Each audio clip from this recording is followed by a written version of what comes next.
అండి.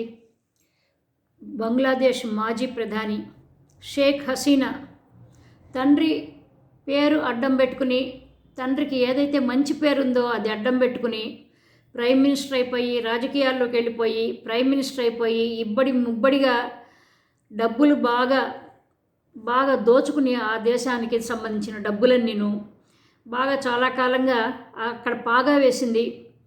ఆవిడ చాలా నేరాలన్నీ ఎక్కువైపోయాయని గొడవ చేసి జనాలందరికీ కూడా తెలిసిపోయి ఆవిడేం చేశారంటే ఆవిడ మీద తిరుగుబాటు చేశారు. మనందరికీ తెలుసు, మొన్న ఆగస్టులో జరిగింది ఆ తిరుగుబాటు.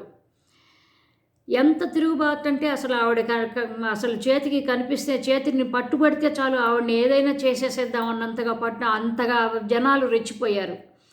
ఏదో రాత్రికి రాత్రి ఏదో హుటాహుటిన ఉన్నట్టుగాను ఏదో కట్టుబట్టలతో వెళ్ళారంటారు కదా, అట్లాగూ ఈ ఇండియా పక్కనున్న ఇండియాకి వచ్చేసింది ఆవిడ. రాజకీయ శరణార్థిగాను, రాజకీయ ఆశ్రయాన్ని కోరి. సరే, ఏదో ఆడకూతురు, ఏదో ఆడమనిషి, పాపం ఏదో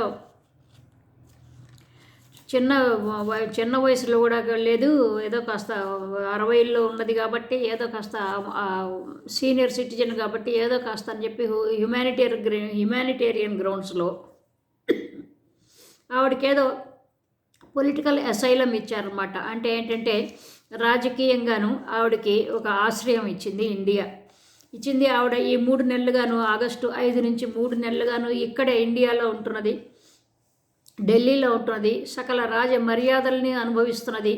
మన మోదీ గారు కూడా ఉదారంగా ఆవిడ పట్ల చాలా మంచి సానుభూతి చూపిస్తున్నారు. మన దేశం చూపిస్తున్నది, అందరూ చూపిస్తున్నారు.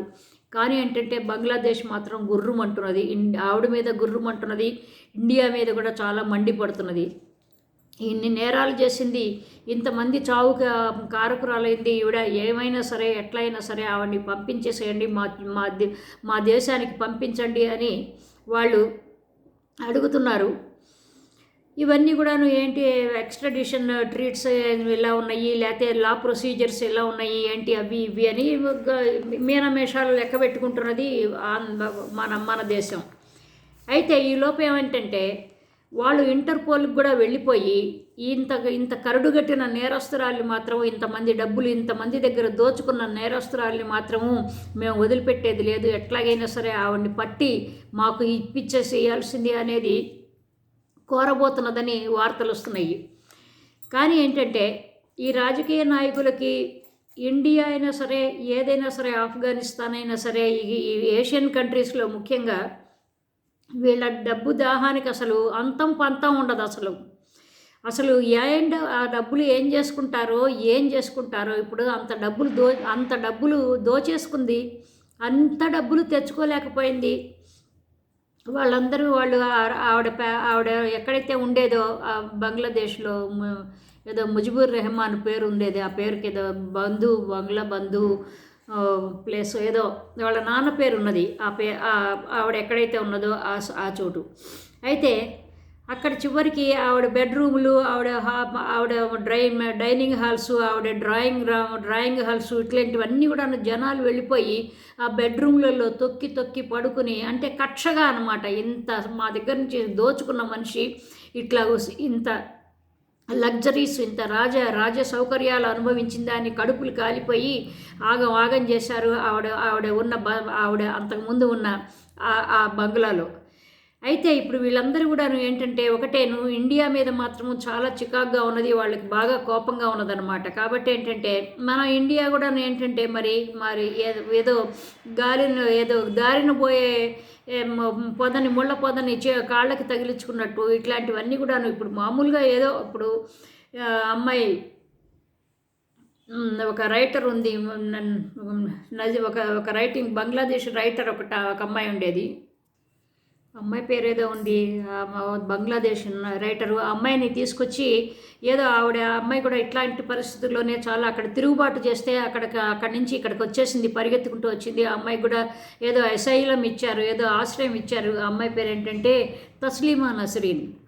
చాలా మంచి మంచి మంచి మంచి నావెల్స్ రాసిందండి ఆ అమ్మాయి. నేను కూడా చదివాను. లజ్జ అనేది ఒక బుక్ చదివాను. ఇంకోటి ఏదో కొన్ని చాలా కాలమైంది, 15-20 సంవత్సరాల క్రితం మాట చెబుతున్నాను. అవన్నీ నేను కూడా చదివాను. నాకు ఒక రకంగా ఒక అవగాహన ఉంది. ఆ అమ్మాయి, ఆ తస్లీమా నస్రీన్ అనే అమ్మాయి ఏంటి ఇలాంటి కొంచెం రెవల్యూషనరీ భావాలు ఉన్న వ్యక్తి అనమాట. అయితే అట్లాంటి వాళ్ళకి ఇవ్వటం ఓకే. ఎందుకంటే పాపం అమ్మాయి చిన్న వయసులో ఉన్నది, పైగా అమ్మాయిని కొడుతున్నారు, బాగా తంతున్నారు, బాగా అసలు ఆ అమ్మాయి మీద బాగా బాగా హింసా ప్రేరేపణలు చేశారు. కానీ ఇక్కడ ఏంటంటే ఆవిడ రాత్రికి రాత్రి ఏదో ఒక ప్రధానమంత్రి హోదాలోనో మాజీ ప్రధానిగానో వచ్చేసింది.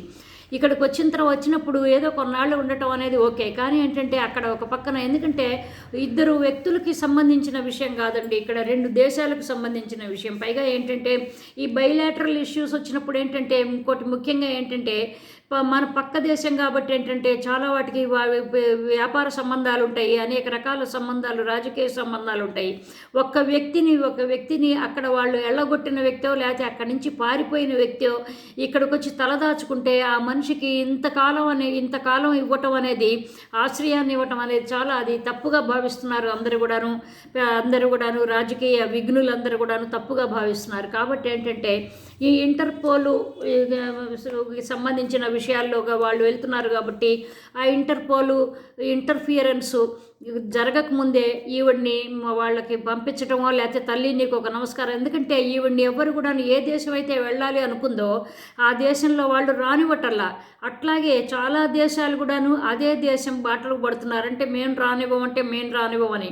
మరి మేమందరం ఎవరు రానివ్వనప్పుడు పెద్ద ఏదో ఇండియా ఏదో తురుంఖాన్ కాదు కదా, ఏదో చాలా పెద్ద ఎవ్వరు చేయని పని మేమేదో మీసాలు ఇట్లా మెలేసేసి మేము ఉన్నాము రా అంటానికి. ఎందుకంటే ఇద్దరు వ్యక్తులకి, ఇప్పుడు మోదీ గారికి కావచ్చు లేకపోతే ఈ హసీనా గారికి కావచ్చు, ఏదో వ్యక్తిగతంగాను పరిచయాలు, లేకపోతే వ్యక్తిగతంగా లావాదేవీలు, లేకపోతే ఒక రకమైన అభిమానము ఆప్యాయతలు ఉండొచ్చు. కానీ ఏంటంటే ఇలాంటి 2 దేశాలకు సంబంధించిన యుద్ధ వాతావరణం వచ్చినప్పుడు మాత్రం ఇట్లాంటి వాళ్ళని పెట్టుకోవటం ఎంతవరకు సబబు అనేది మీరు కూడా ఆలోచించండి.